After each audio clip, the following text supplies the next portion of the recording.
Hej alle sammen, og velkommen til vores webinar her i Kryos.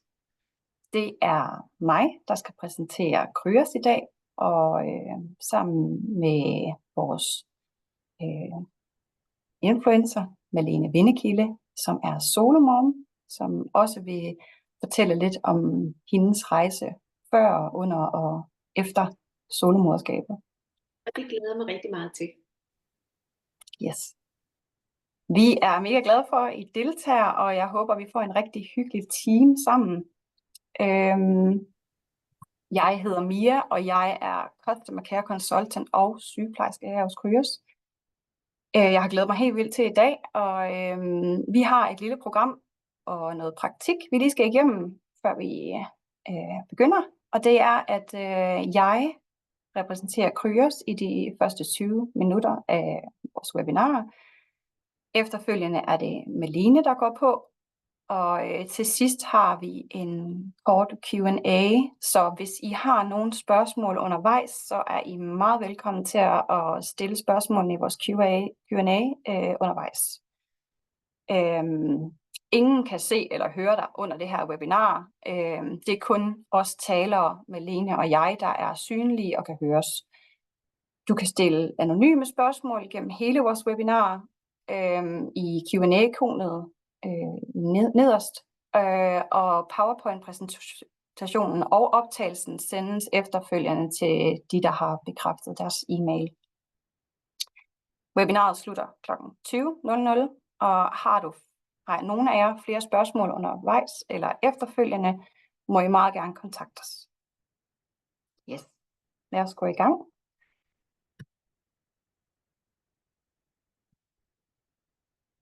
Min agenda for i dag og dette webinar er, at jeg fortæller lidt om, hvordan bliver man sæddonor her hos Kryos. Hvad skal du som patient overveje, før du køber donorsæd hos os? Hvordan bliver vores donorer screenet, inden de bliver godkendt til at blive donorer? De profiltyper, vi tilbyder på vores hjemmeside, har jeg også en lille smule om, hvordan bestiller man egentlig sæd på en hjemmeside. Hvad koster en behandling? Og hvilken behandling kan du få?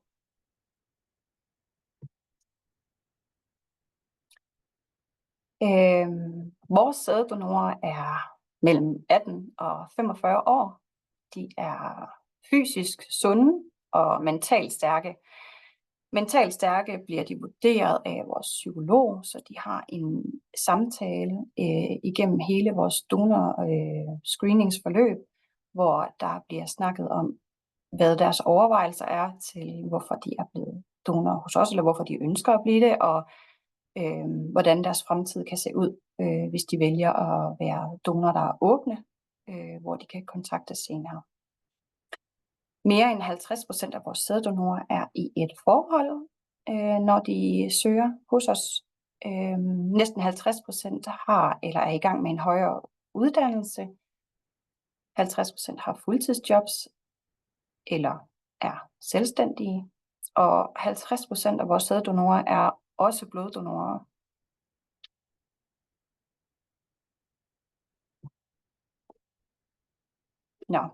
Ja, hvad er processen, når man skal være sæddonor hos Kryos? Det er til en start en online ansøgning, der bliver udført online. Vi har efter modtagelse af en ansøgning kontaktet donoren og spurgt dem om at komme ind til os og lave en sædprøve. Det er alfa og omega, at vores sæddonorer har den rette og den bedst mulige sædkvalitet, før de kan blive godkendt hos os. Udover det, og når de så har lavet sædprøven, og vi ser, at det her det er god kvalitet, det er godt noget, vi kan bruge, så skal de igennem en medicinsk og familiehistorisk spørgeskema, hvor vi spørger ind til familiehistorik 3 generationer tilbage. Og udover det, så har de en klinisk undersøgelse, hvor en læge eller en sygeplejerske kigger på hele kroppen fysisk og kigger efter, om der skulle være noget på kroppen, der indikerer, at der kunne være noget sygdom, eller om der er et eller andet, som der ikke skulle være der. Udover den kliniske undersøgelse tester vi for infektiøse sygdomme og genetiske sygdomme. Under hver enkelt profil på vores hjemmeside vil I kunne se, hvad de er testet for. Som sagt før, så har det en psykologisk vurdering, og den her er flere samtaler, vi har gennem hele forløbet, fra at en donor laver en online ansøgning hos os, og til at han bliver godkendt, så er vi op i måske 4 til 6 måneder, før de bliver frigivet på vores hjemmeside. Så de har også noget tid til at overveje, hvorfor de vil være donor hos os, og hvis de skulle fortryde, så kunne de også det. Det er også vigtigt lige at fortælle, at kun 5-10% af alle de donoransøgninger, hvad vi får, er det kun de 5-10 af dem, der bliver godkendt. Og det er udelukkende på sædkvaliteten som det første, men selvfølgelig også, hvis der skulle være et eller andet i familien, der gør, at der er en større risiko for nogle sygdomme end den generelle befolkning. Eller hvis de har en infektiøs sygdom på tidspunktet, som ikke er behandlet. Så har vi donortyper og profiler. Vi har vores basisprofiler, og vi har udvidede profiler. Vores basisprofil indeholder information om race og etnicitet, øje- og hårfarve, højde og vægt, blodtype, uddannelse og beskæftigelse. Det samme har vores udvidede profil, men den har så udover samme information som basisprofilen, har de også en detaljeret Q&A med donoren, hvor de fortæller om deres interesser, oplevelser, familiebaggrunden og mange andre ting. I udvidede profiler har vi også billeder af donor som barn, en emotional intelligence profile, som de har udfyldt, og der ligger tilgængelig under deres profil, som man kan læse. Der er en lydfil og et håndskrevet brev. Og til sidst er der en staff impression, hvor vores donorkoordinator har lavet en beskrivelse af vores donorer. Her er et eksempel på, hvad en basisprofil kunne være. De har et nummer på vores hjemmeside i stedet for et navn. Og der er selvfølgelig nogle informationer, men den er også meget begrænset i forhold til vores udvidede profil, som kommer her. Der er lige lidt mere, jeg beklager lidt, den er lidt dårlig pixel. Jeg håber, I kan se lidt, og ellers så er I jo selvfølgelig velkommen til at oprette en gratis profil på vores hjemmeside, hvor I vil kunne se det hele.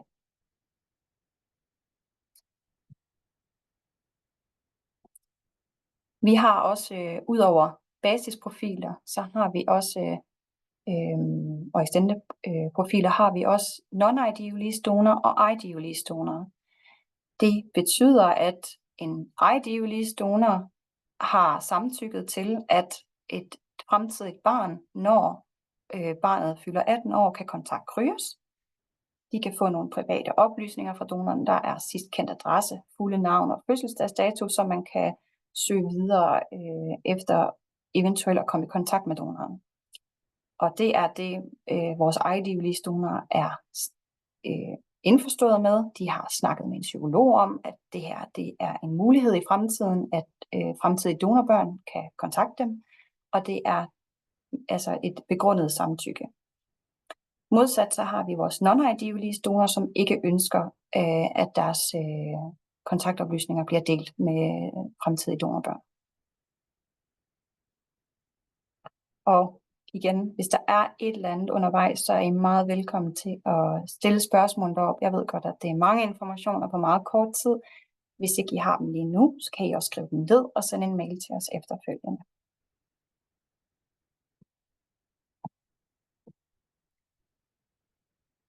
Udover donorprofiler og profiltyper, så har vi lidt afklaring på, hvad er donorsæd egentlig, og hvad er strå.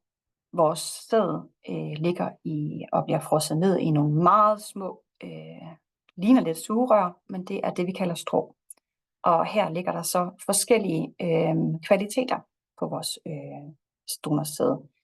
Vi angiver vores sæd i MOT, hedder det. Det er motilitet. Det angiver mængden af aktive sædceller per milliliter. Og her kan I se, at der er 2, 5, 10, 20, 30 plus, som er henholdsvis millioner sædceller per milliliter. Så en MOT2 har 2 millioner aktive sædceller per milliliter. ICI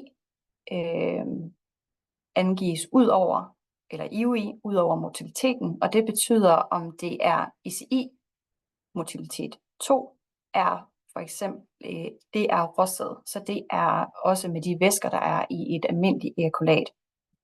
Og de her slags kan bruges til en ICI-behandling, hvorimod det oprensede sæd, hvor man har taget alle væsker fra, hedder IUI, og de er til behandling for IUI-behandling og IVF. Det er selvfølgelig noget, I hele tiden kan snakke med Kryos om. Vores ansatte er gearet til at svare på de her spørgsmål. Men hvis I er i tvivl, så er det også meget vigtigt, at I lytter til jeres klinik. Det er de, der er eksperterne i jeres fertilitetsbehandling.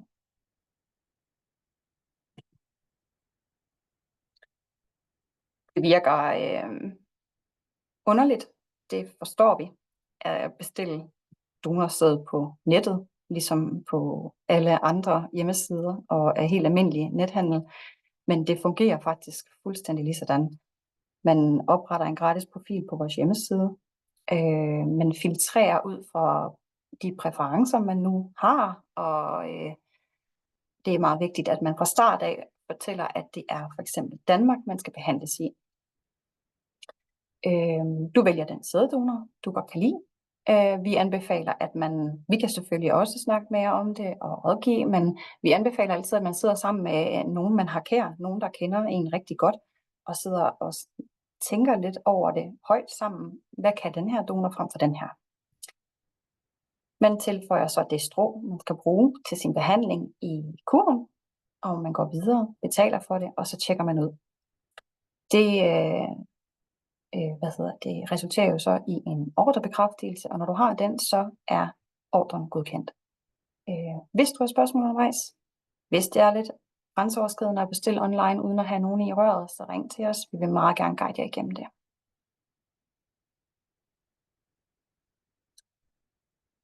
Så er der også noget økonomi i det. Heldigvis i Danmark har vi noget fertilitetsbehandling, der er dækket af det offentlige, og vi har ret mange betalingsaftaler med de forskellige regioner. Hvis du vælger en offentlig fertilitetsklinik i henholdsvis Region Hovedstaden, Region Nord og Region Midt, så er vi første valg til at blive valgt, når man bruger donorsæd på de her klinikker. Der er nogle begrænsninger på valg i de forskellige regioner, og det er I velkommen til at ringe til os med efterfølgende, hvis I har nogle spørgsmål til det. Men der er en egenbetaling på medicinen, hvis man skal bruge den. Ellers er donorstro, inseminationsbehandling, IVF og kendt donor dækket af det offentlige, og der er jo også besluttet, at der nu skal gives til barn nummer 2. Vi har ikke fået retningslinjerne endnu hos Kryos, så vi er ikke helt sikre på, hvordan det kommer til at fungere, men det håber vi snart, vi kan kommunikere ud til vores kunder, så man er sikker på, om man også kan bruge donor anden gang hos Kryos. Man kan også, fordi der er nogle ventetider i regionen, vælge at betale for det selv, enten igennem en klinik, en privat gynekolog, og her er egenbetalingen på det hele.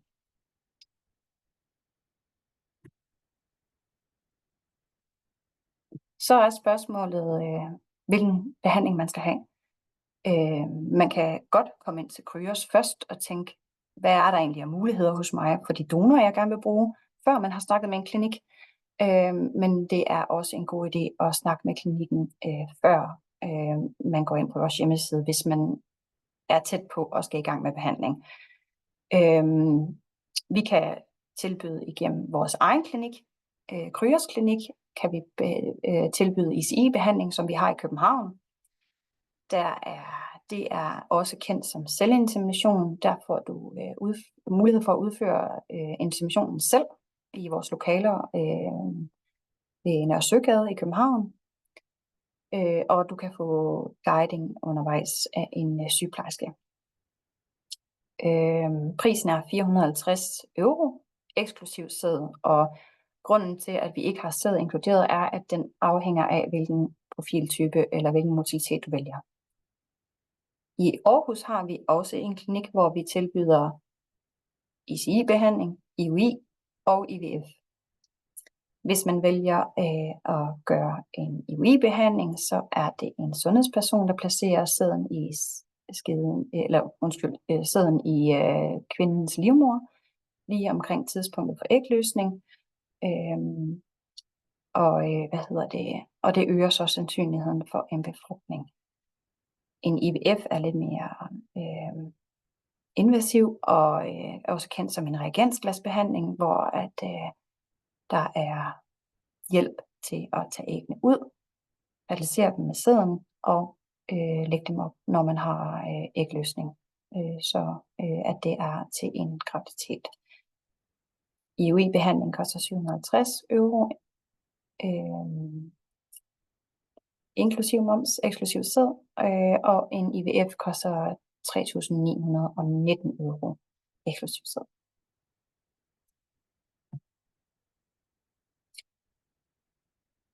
Vi vil gerne anbefale, at hvis man ønsker barn nummer 2, eller man har overvejelser om et barn nummer 2, så anbefaler vi, at hvis man laver et køb af en donor hos os og bliver gravid, at man så også laver en reservation til søskende. Sådan at man kan sikre sig, at man også kan bruge samme donor til barn nummer 2, hvis man ønsker, at det skal være den samme donor. Du kan, når du laver reservationen hos os, kan du vælge at få den opbevaret i et antal år. Og hvis du ønsker ikke at bruge dem alligevel, så får man 75% af stråprisen retur. Og så køber vi stråene tilbage. Men så har du et lille lager til dig og din behandling hos Kryos, hvor du så er sikker på, at du kan benytte samme donor til begge børn.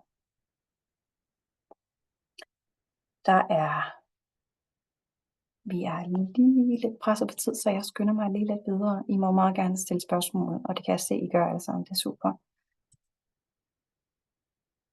Når man bliver behandlet i Danmark, så er det lovpligtigt, at man har en kvote. Når I lægger strå i kurven og køber et strå hos os, så bliver der automatisk tilføjet en kvotereservation. Det betyder, at man, når man køber, er en af de 12 familier i Danmark, der benytter samme donor. Og den kvote, den bliver omdannet til en graviditet, hvis man bliver gravid, og så er den ikke refunderbar, men så har man muligheden for også at købe til barn nummer 2. Men hvis man ikke bliver gravid, og man tænker, jeg skal faktisk i gang med en anden donor, fordi det tænker jeg er bedre, eller det er en fertilitetsklinik, der har anbefalet det, så kan man få en fuld refundering inden for 3 år.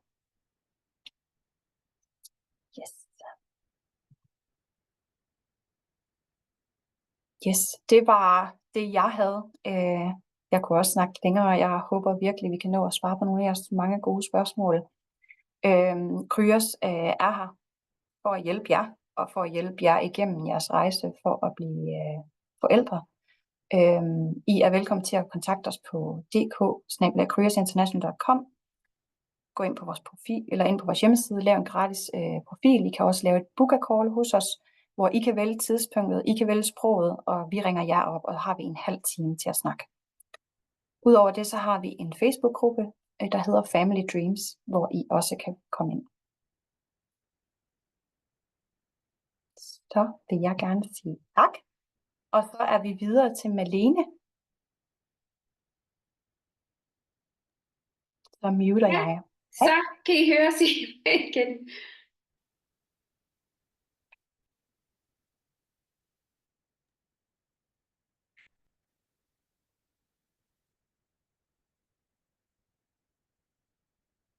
Mia, der er ikke lyd på dig.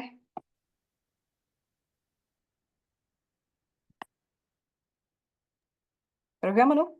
Nu kan jeg høre dig. Vil du lige fortælle lidt, inden jeg... Det er sjovt. Din lyd forsvinder igen, men jeg tror, du sagde, om jeg ville fortælle noget. Ja, Ja. inden jeg går i gang med videoen. Beklager. Hej, jeg hedder Malene, og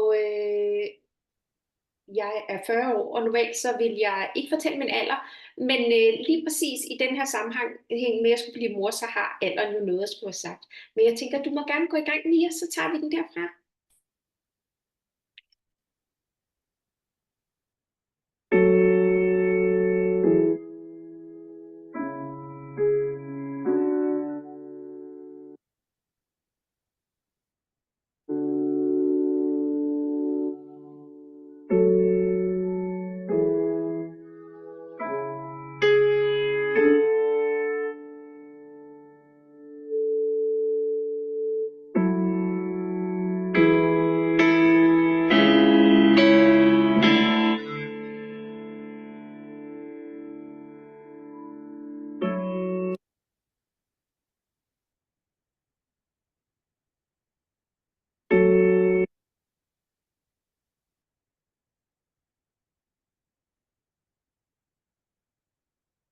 At blive solomor, det er den bedste beslutning, jeg nogensinde har taget.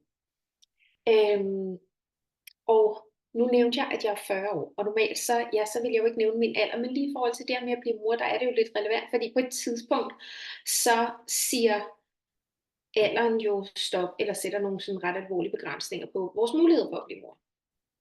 Jeg troede, jeg skulle være ung mor. Jeg troede, jeg skulle have en kæmpe børneflok. Og alligevel så går der altså... Mia, har du slideshowet i gang? Alligevel så går der altså 20 år fra, at jeg tænker, I am so ready to be a mom, at jeg bare er så klar til det. Der går 20 år, til jeg rent faktisk står med den søn i armene. Og så siger jeg sådan, why? Hvorfor går der 20 år? Og i den periode, med de 20 år, der er der faktisk en ret lang periode, hvor jeg går rundt og siger, jeg skal nok ikke være mor. Jeg skal nok ikke have børn. Og det siger jeg på trods af, at det faktisk altid har været min største drøm at blive mor. Men jeg vidste simpelthen ikke, hvordan det skulle kunne lade sig gøre. Fordi jeg kendte ikke mine muligheder. Og det lyder så fjollet at sige nu, at jeg ikke kendte mine muligheder. Men der bare...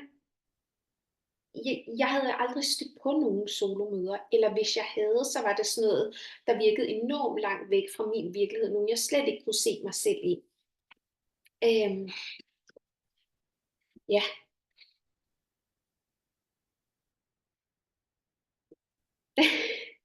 Sorry, der er lige lidt med teknikken her. Ja, og i de her 20 år, der går jeg altså rundt. Jeg render faktisk rundt og tænker, at jeg kunne godt blive teenage mom, men alligevel går det de her 20 år. Og i løbet af de år, så sådan, jeg havde ligesom fundet ud af, okay, det der med at være et forhold, det er ikke lige mig. Når jeg var i et romantisk forhold, så trives jeg bare ikke i det, og det var sådan meget tydeligt på den måde, at når jeg kom ind i et forhold, så forsvandt min lyst stille og roligt til at blive mor. Og når jeg så blev single igen, så kom min lyst til at blive mor tilbage i stor stil. Hvilket var sådan, okay, that's a clear sign. I virkeligheden har jeg jo godt vidst hele tiden, hvad det var, jeg ville. Men brikkerne skulle ligesom falde på plads. Så ja, jeg vidste simpelthen ikke, hvordan jeg skulle gribe det an, det at blive mor, fordi ja, når jeg ikke vil være et forhold, og ja, men på et tidspunkt så bliver ønsket altså om at få børn, det brænder sådan igennem, at jeg tænker, jeg bliver nødt til at finde en løsning. Det der med at sige, at jeg skal nok ikke være mor, så var sådan, men det er noget, du siger, Malene, fordi du ikke ved, hvordan det skulle lade sig gøre. Det må du finde ud af, for du skal være mor. Det er så stor en del af, hvem du er. Og jeg kan faktisk huske, at jeg havde en samtale med min søster og min kusine, cirka 2 år før jeg går i gang med behandlingen, hvor at jeg siger til dem, jeg har ikke lyst til at have en kæreste, jeg har faktisk ikke lyst til at date, men jeg vil rigtig gerne være mor snart, så det bliver jeg vel nødt til. Turns out, at det blev jeg jo ikke, det fandt jeg vist ud af. at jeg godt ligesom kunne få mine ønsker opfyldt på en anden måde. Øhm, og det var både det her med, at jeg ikke kendte mine muligheder, at jeg ikke vidste, at jeg kunne blive behandlet i det offentlige. Det fandt jeg ud af i den her proces, men til at starte med, der vidste jeg ikke, at jeg kunne blive behandlet i det offentlige. Øhm, og så var der også den her fortælling om, hvordan skal livet se ud? Hvordan er det, man bør gøre, når du bør møde en, du bør få dine børn på den her måde, bla bla bla. Den fortælling hang jeg stadigvæk lidt fast i, selvom jeg altid egentlig synes, jeg var sådan rimelig modig og stod ved mig selv og sådan noget, så var der alligevel den her fortælling, som var lidt svær at bryde ud af for mig. Og jeg skulle ligesom finde mod til at gå min egen vej og få børn på min måde. Ja, jeg tager skridtet, at jeg starter i fertilitetsudredning, selvom jeg stadigvæk ikke er sådan helt klar på, hvordan jeg egentlig skal få det her til, og hvordan jeg egentlig skal blive mor. Men jeg kan i hvert fald mærke, at nu skal jeg et skridt videre. Og jeg legede sådan lidt med tanken om, når man skal jeg få et barn med en ven. Altså ikke lige fordi jeg havde en ven, jeg egentlig godt kunne tænke mig at få et barn med. Jeg var sådan, regnbuefamilie, er det det, jeg skal? Så det prøvede jeg ligesom, det føles sådan lidt mindre uhyggeligt at sige, så skal jeg have det som regnbuefamilie, fordi I don't want a boyfriend. Men så var det sådan ligesom et skridt på vejen. Jeg tog ikke helt sådan sige højt, jeg vil faktisk gerne være solmor. Så det var sådan, vi leger med regnbuefamilietanken. Jeg starter i fertilitetsudredning, eller det vil sige, jeg går ned til min læge for at få lov at starte i fertilitetsudredning, og så får jeg at vide, nej, det kan du ikke. Det kan jeg ikke. Nej, men så skal du have prøvet et år, da jeg sad der. Det var sådan i efterløbet af corona, som jeg sad stadig med masker på og så videre. Så sad jeg der og fik at vide, det kan du ikke. Det slog mig helt ud. Jeg følte mig så forkert, jeg følte mig så ked af det. Jeg følte, at samfundet sagde, du er helt forkert på den måde, du gerne vil starte din familie på.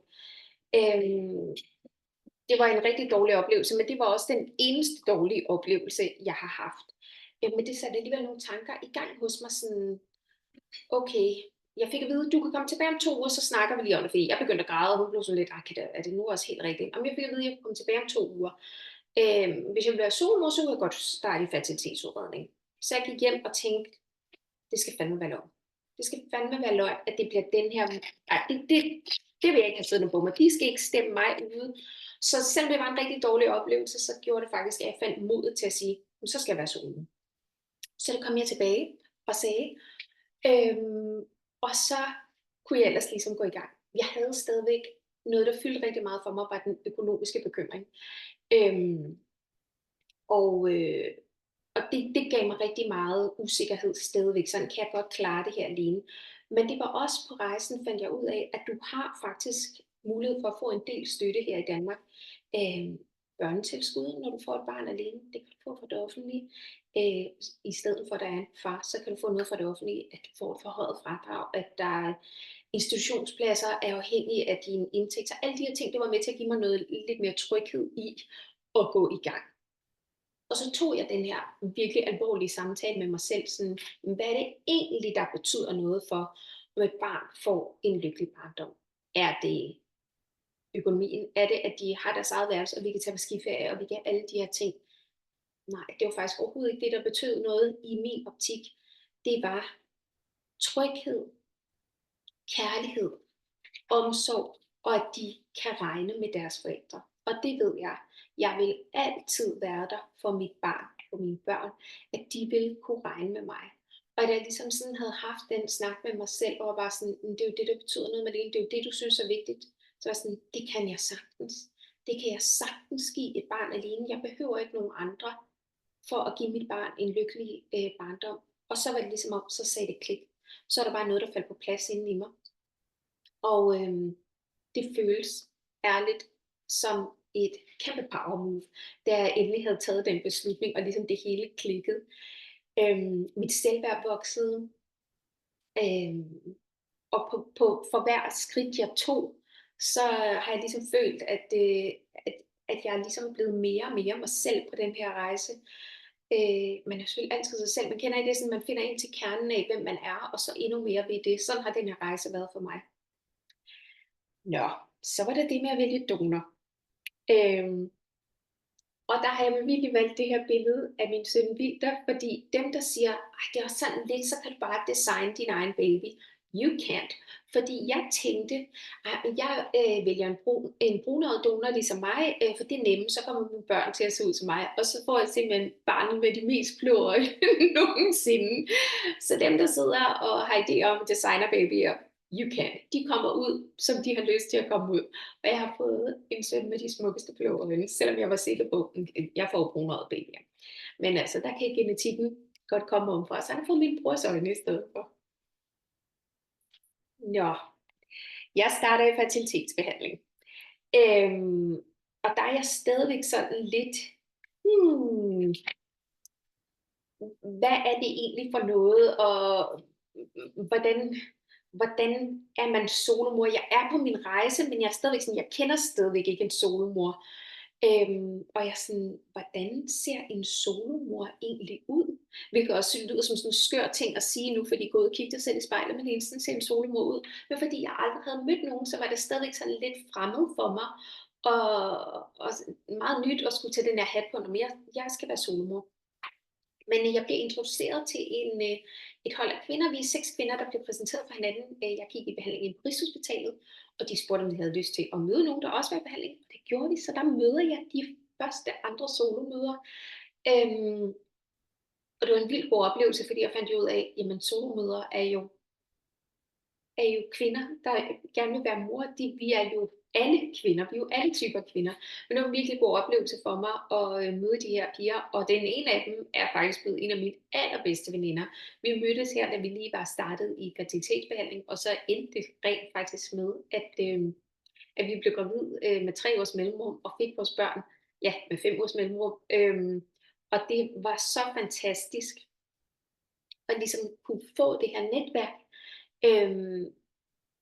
selvom man aldrig havde kendt nogen, så det skal man altså ikke være bange for, at du ikke kender nogen, og ikke har nogen, det kan du få, hvis bare man kaster sig ud i det. Og det har været virkelig fantastisk, altså så jeg har ligesom sådan en catchphrase, så bliver jeg begyndt at sige sådan, jeg gør det her alene, men jeg har aldrig følt mig mindre ensom. Simpelthen fordi, hvis du åbner op, så behøver det ikke at føles ensomt. Hvis du finder nogen at dele dine oplevelser med, så er du ikke alene, selvom du ikke har en partner med, så har jeg på intet tidspunkt følt mig alene i den her rejse. Det har været så fantastisk at få det her netværk. Så blev jeg gravid, og så ligger der lige pludselig en lille bitte baby inde i maven. Og jeg havde en virkelig god graviditet, så det var en fantastisk oplevelse. Men graviditet er der selvfølgelig en masse bekymring.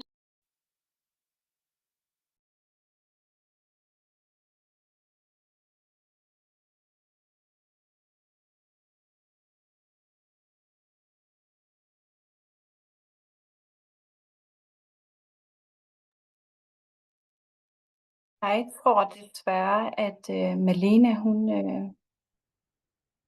faldt ud. Vi ser lige, om hun ikke kommer tilbage. Imens så tænker jeg lige, at jeg lige vil gå igennem nogle af de spørgsmål, I har stillet undervejs. Der er en, der spørger om, hvad er prislejet for sæd hos Kryos? Og det varierer rigtig meget. Og det varierer af vores donorprofiler, og hvor stor en koncentration af aktive sædceller der er per milliliter. Så en non-ID-release basisprofil er billigere end en ID-release extended profil. Hvis vi bare lige kigger på, hvad en basisprofil non-ID-release koster, et MOT10-strå, som man kan bruge til en IVF, så er det på 295 euro.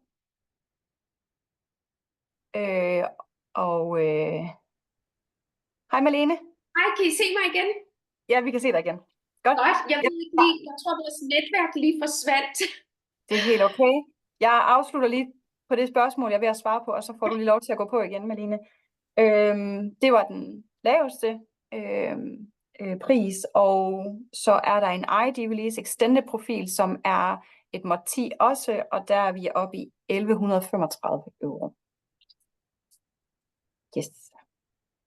Og dette bliver dækket, hvis I bliver behandlet igennem det offentlige. Vi kommer tilbage til mig. Jeg slukker lige for mig selv igen, og så hører vi lige videre på Malene. Og du må gerne tage videre til næste slide, så er jeg klar. Ja. Tak. Nå, hej igen. Men graviditeten, der følger selvfølgelig bekymringer med, når man er nygravid og alt det her, men der var det simpelthen så skønt at have det her netværk af soloer omkring sig, og jeg er så faktisk også så heldig, at en af mine gamle veninder siger, som i, at jeg har kendt hende i lang tid, hun var også gået i gang, så hun blev faktisk også gravid, så lige pludselig går jeg fra aldrig at møde en solomor til at have nu en ny bestie, som er gravid samtidig med mig, og have en anden veninde, der også er det. Så det var fantastisk at kunne dele undervejs. Og igen bare for at sige, man kan, selvom man ikke har nogen, når man starter, så er det altså muligt at få det. Og jeg vil sige særligt også solomøder, vi er tit meget åbne for at få nye soloveninder. Og så kommer Wilder. Så kommer ham, min lille store kærlighed, Wilder, lander i mine arme. Det var, ja, det er det vildeste. Det er det vildeste. Og tiden efter fødslen, det er en tid med mange store følelser. Fødslen var noget skrald. Men jeg lander faktisk rigtig godt i moderskabet bagefter, som jo kan være en bekymring, fordi man ved jo ikke, hvordan man reagerer, men jeg lander faktisk rigtig godt i moderskabet.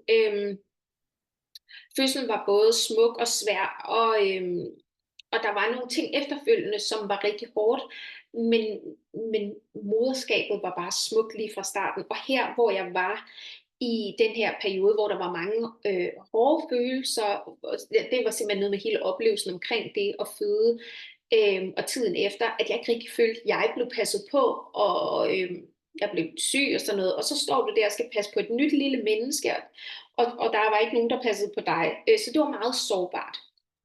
Men det gav mig også en enorm styrke, sådan det her med at være stærk for mig selv, for også at være stærk for min søn. Så jeg lærte enormt meget det der med at stå fast på, hvad jeg gerne ville, sætte grænser, sådan nogle ting, som jeg egentlig har kæmpet lidt med før. Selvom det var sårbart at stå i det som nybagt mor, så kom det altså til mig, fordi at nu var det også vildt, at jeg skulle være stærk for. Og så vil jeg bare sige, du behøver ikke have styr på det hele. Det er nok, du er på vej. Fordi man kan godt have lidt en tendens. Det havde jeg i hvert fald. Det tror jeg generelt for vi kvinder. Vi føler, at alting skal være perfekt, inden vi overhovedet kan gå i gang. Og selvfølgelig er der visse ting, man skal have styr på. Men det er også helt okay at ligesom sige, at jeg er på en rejse. Men at vide, hvor vil man gerne hen? Hvad er det for en liv, jeg gerne vil leve? Så både det der med sådan, jeg bor ikke det sted, hvor vi skal bo, eller min jobsituation er ikke det. Nej, men så kan du gøre dig nogle tanker om, hvor vil du gerne hen og bevæge dig på den rejse. Men du behøver altså ikke have alt klappet og klar, inden du kaster dig ud i det her. Og den her periode, efter jeg blev mor, det har været vanvittigt, og jeg er vanvittigt lykkelig. I det hele taget, men også jeg har taget nogle beslutninger, som mange måske synes er lidt vanvittigt. For det første det der med at blive solomor. Jeg har skiftet karriere, eller jeg har i hvert fald lænt mig ind i noget, som ikke fyldte så meget før. Jeg er flyttet fra at bo inde i centrum med alle mine veninder lige omkring mig. Jeg er flyttet ud på landet. Der er sket rigtig, rigtig mange ting, men jeg er ligesom kommet frem til at kaste lidt over skulderen, hvad alle andre synes er vanvittigt, fordi det, som andre synes er vanvittigt, det er det, der gør mig vanvittigt lykkelig. So I'm just gonna go with it. Og for mig, så da jeg tog beslutningen om at blive solomor, der vidste jeg allerede der, jamen det er at blive mor til mange forhåbentlig. Så hele tiden vidste jeg, at jeg ville prøve at få endnu et barn, og det var jeg faktisk klar til meget, meget hurtigt, efter jeg var klar til at gå i gang med det samme, men det blev, da Wilder var 9 måneder, der har jeg simpelthen en ægoplægning, fordi der var endnu en blastocyste fra, da Wilde blev lavet. Så det kunne potentielt have været blevet til endnu en søsken der, som egentlig var undfanget samme dag som Wilder. Men desværre så lykkedes den ægoplægning ikke. Det blev ikke til en lillebror eller en lille søster. Og så var jeg sådan, hvad gør jeg så nu? For så kunne jeg ikke blive behandlet i det offentlige længere. Og så skulle man jo ud selv og finde sin egen vej. Nu er det jo heldigt, at der kommer mere hjælp i forhold til at blive behandlet i det offentlige, men jeg skulle direkte ud og finde mit eget. Og jeg anede ikke, at Kryos havde en fertilitetsklinik, så det var sådan lidt sjovt. Det fandt jeg først ud af hen ad vejen, efter jeg egentlig havde lavet noget samarbejde med Kryos. Der talte jeg med nogle af pigerne derindefra, hvor sådan talte om, nu var den her ægoplægning ikke blevet til noget, og så sagde den ene sådan, altså, ved du godt, at vi har en fertilitetsklinik i Aarhus? Bare sådan, light bulb moment. Så det er der, jeg er nu. Jeg er simpelthen i behandling for at få baby nummer 2. Og så lige afslutningsvis her sige, det er lige nogle råd.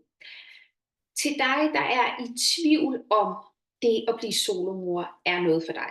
Hvis du stadigvæk er på overvejen. Er du i tvivl, eller har du måske bare ikke fundet modet endnu til at stå ved det, du gerne vil? Det var det, der var tilfældet for mig. Jeg siger ikke, det er tilfældet for dig, men ofte når vi er i tvivl, så ved vi egentlig godt, hvad vi vil. Om det er gå fra kæresten, finde et nyt job, eller hvad det er. Så prøv at føle rigtig godt efter. Er du i tvivl, eller har du bare ikke fundet modet? For det at være solomor, det er en meget speciel ting, og det er ikke for alle. Så det er kun dig, der kan tage den beslutning. Og så når du har den her samtale med dig selv, så synes jeg, der er nogle spørgsmål, der er rigtig gode at stille sig selv. Det er, hvilket liv vil du gerne leve? Hvad er det egentlig, der betyder noget for dig? Og blive sådan meget konkret. Hvad er det, du gerne vil? Hvad er det? Skriv det ned, så du bliver helt afklaret, så er det nemmere at tage beslutningen, om det er ja eller nej, det ene eller det andet. Og så nogen har sådan, ja, men jeg har altid drømt om, det skulle være på den her måde. Mand og barn, og at det var den vej, man gør det.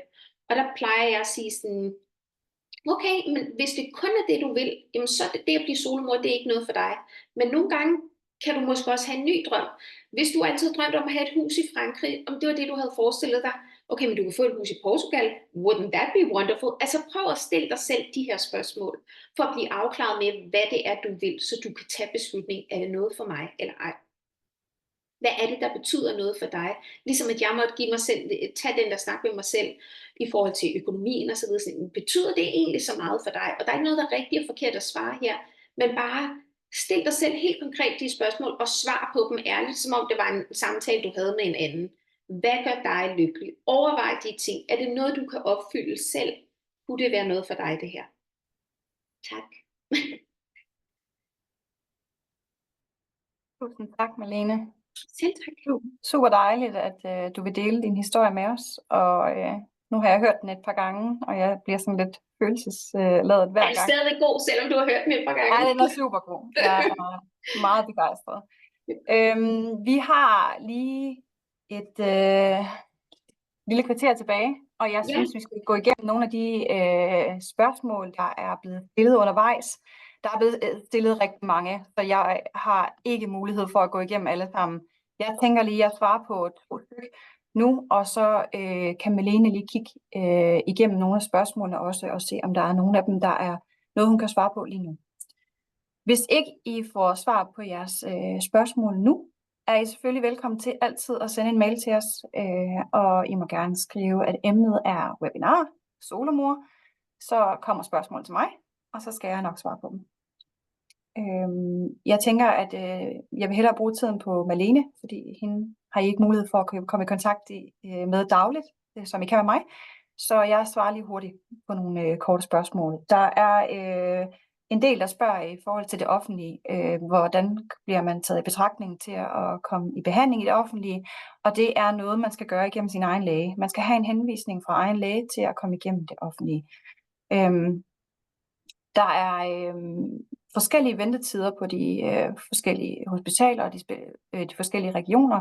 Det bedste, man kan gøre, det er, at man ringer til de forskellige fertilitetsklinikker og spørger, hvor lang er ventetiden lige nu, og så kan de give dig et svar. Der er frit sygehusvalg, så der er også mulighed for at komme over på de andre, hvis der er kortere ventetid på henholdsvis Herlev, Hvidovre eller for eksempel. Så bliver du nødt til lige at svare lidt på sekunder. Malene, hvis du har et eller andet, du lige kan svare. Ja, jeg blev spurgt i forhold til valg af donor, åben profil, lukket profil, ID release eller ikke ID release, extended profile, basic profile hedder det, undskyld. Jeg personligt valgte en extended profile, fordi det skulle der til, for at jeg følte, at jeg kunne tage en kvalificeret beslutning. For mig der føles det rigtigt at have lidt flere informationer, og det var ikke fordi jeg på forhånd havde en checkliste om, hvad jeg gerne ville have donoren skulle indeholde. Jo, der var nogle ting, brune øjne for eksempel, jokes on me, men ellers var det ikke fordi jeg havde en færdig checkliste, men jeg havde brug for informationen for at ligesom få en fornemmelse. Altså jeg var ligeglad om han havde svaret, at han bedst kunne lide asiatisk mad eller italiensk mad, men det gav mig et indtryk af ham. Så jeg valgte en extended profile. Og jeg kunne rigtig godt lide, at der var den her emotional intelligence profile også. Det betød meget for mig at kunne læse lidt der. Og så har jeg valgt donor med ID release. Simpelthen fordi det er min personlige overbevisning, at jo mindre der er off limits og hemmeligt, jo mindre sandsynligt er det, at det bliver et issue. Det var det, jeg tænkte i forhold til mine børn. Sådan, jamen hvis det ikke er det kan du ikke finde ud af noget om. Hvis der ligesom bare er en mulighed for at kunne få noget kontakt, så vil det måske ikke fylde lige så meget. Det er ikke fordi jeg personligt har et ønske om nogensinde at skulle mødes med donor, eller at donor skal være en del af mit liv, men jeg vil gerne give mine børn muligheden for at kunne søge kontakt, så frem de skulle have lyst til det. Super. Tak for det, Malene. Jeg har også lige et spørgsmål mere, jeg har fået. Og det er i forhold til, hvornår skal man bestille donorsæd til sin behandling. Og det er enormt svært at svare på inde hos os. Og det er også afhængigt af, hvor du skal behandles. Hvis det er det offentlige, og det offentlige betaler, og det bliver dækket hele vejen igennem, så er det ikke muligt på forhånd at lave en reservation hos os. Når man skal behandles via det offentlige, så laver man en direkte ordre, når man har fået sin første blødning. Og så laver vi forsendelsen til din fertilitetsklinik. Hvis man derimod vælger at sige, jeg kan godt betale sæden selv, fordi det er meget vigtigt for mig, at jeg bruger den her donor, fordi jeg har ikke tid til at vente, eller lyst til at vente på, at det er min tur, så kan man lave en reservation hos os, så betaler man selv for strået, altså sæden, og en opbevaringsperiode. Og når man så er klar til behandling, og vi sender den til henholdsvis Rigshospitalet, eller Hvidovre, eller Riget, eller hvor det nu er, man skal hen på Horsens, så bliver behandlingen betalt, det offentlige, og forsendelsen bliver betalt. Så der er også nogle andre måder på, hvorpå man kan sikre sig, at den donor, man er vild med lige nu, er en, man kan bruge, når man skal behandles. Men det er ikke muligt på den offentlige regning hele vejen igennem. Det var vist det for mig. Jeg tænker, at du får lige lov til lidt mere, Malene, hvis du har mere.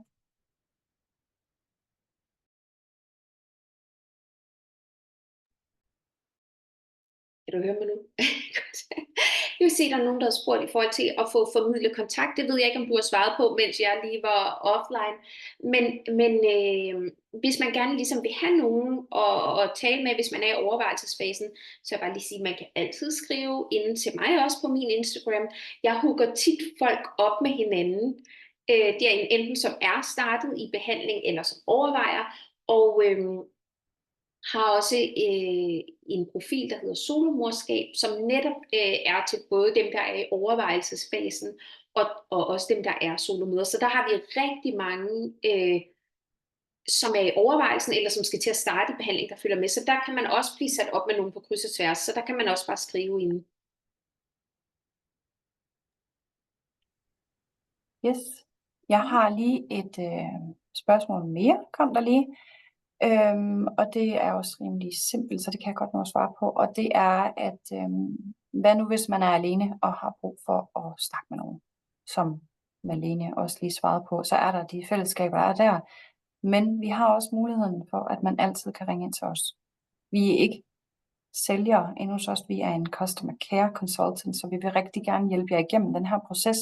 Hvis man har nogle tanker, inden man går i gang i et forløb, vi har også mulighed for at tage en lidt længere samtale ved et book-a-call, hvor vi sætter 30 minutter af til at starte med, hvor vi kan gå det hele igennem. Vi har også solomøder, som ikke har de største netværk, og der kan vi også være behjælpelige. Derudover så har vi også et samarbejde med foreningen Bro, som man kan overveje at google bagefter, og der er også nogle muligheder for at lave et fællesskab, når man er gået i gang med behandling.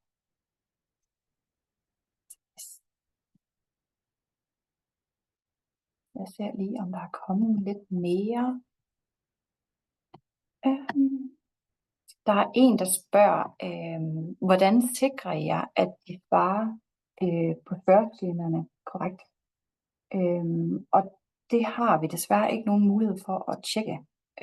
Vi bliver nødt til at stole på, at vores donorer fortæller os sandheden, og at de selvfølgelig skriver under på, at det de informerer os om er korrekt information, og at vi dermed kan prøve at sikre os, at der er en mindre risiko for, at man skulle få et sygt barn, eller at ens adfærd. Vi spørger også alle vores donorer, for eksempel, har du været ude at rejse i nogle områder, hvor du kunne være mere udsat end andre?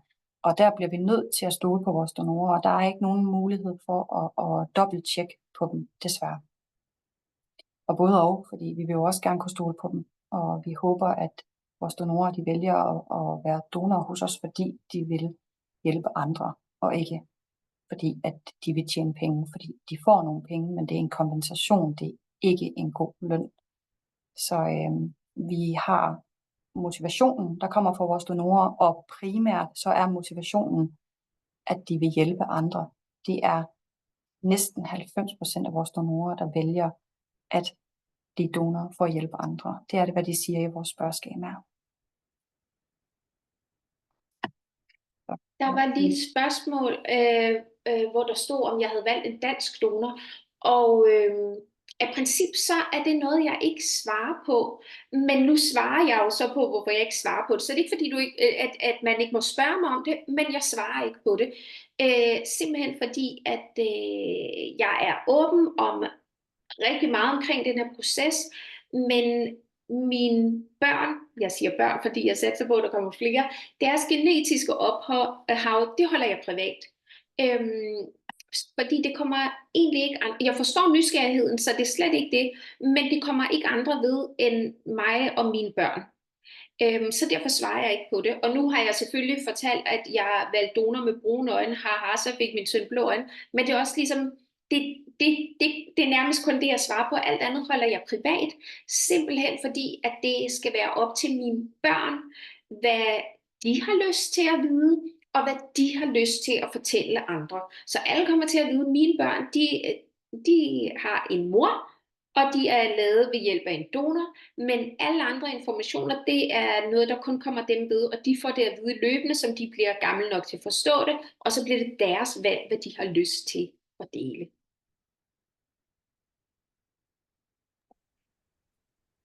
Yes, og der er lige et spørgsmål mere, jeg kan nå. Der bliver spurgt her, hvilke regler er der for oplysninger om åben kendt donor, hvis Kryos bliver opkøbt eller ikke eksisterer om 10-15 år. Og der har Kryos lavet en forsikring, der gør, at vores firma eller vores hjemmeside er altid tilgængelig, også hvis vi går konkurs. Sådan at alle de informationer, der er på hjemmesiden, de er vedvarende.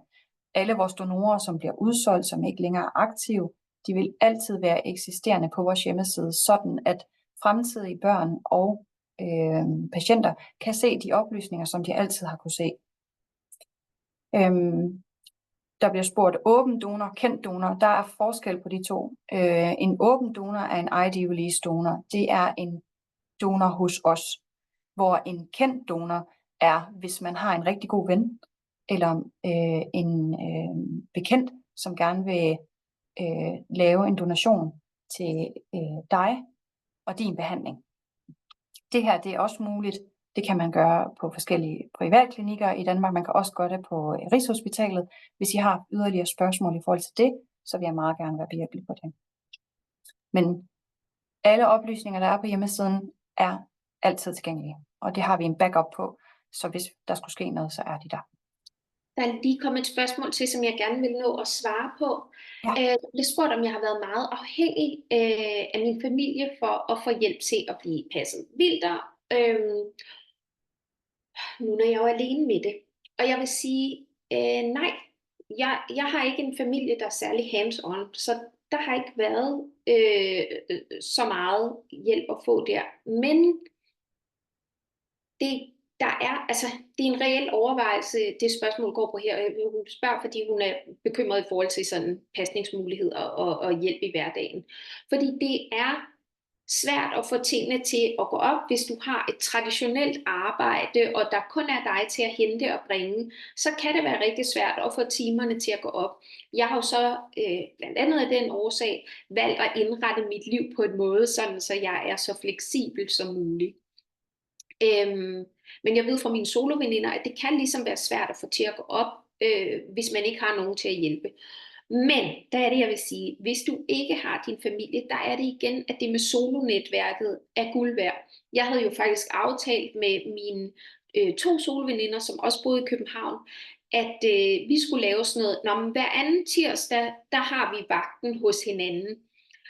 Så vi ligesom kunne hjælpe hinanden, om det end så var, så henter jeg dem begge to, eller man henter og afleverer hos hinanden, og så har du dem lige, og så har jeg 2 timer til at gå ud og ordne, hvad der skulle være. Det havde vi jo en aftale om, det ødelagde jeg jo så for dem ved at flytte ud på landet. Men bare for at sige, selv hvis du ikke har en familie, så jeg kan godt forstå dine overvejelser, det er noget, man skal overveje, altså, fordi det kan være svært at få til at gå op, hvis du skal sidde på kontoret en helt lang dag. Men der er altså de her muligheder med at finde venskaber, andre soloer, få nogen på den måde, der kan hjælpe en. Så det kan sagtens lade sig gøre, selvom man ikke har sin familie. Men det er jo selvfølgelig det nemmeste, hvis der står en mormor og en morfar klar til at hente.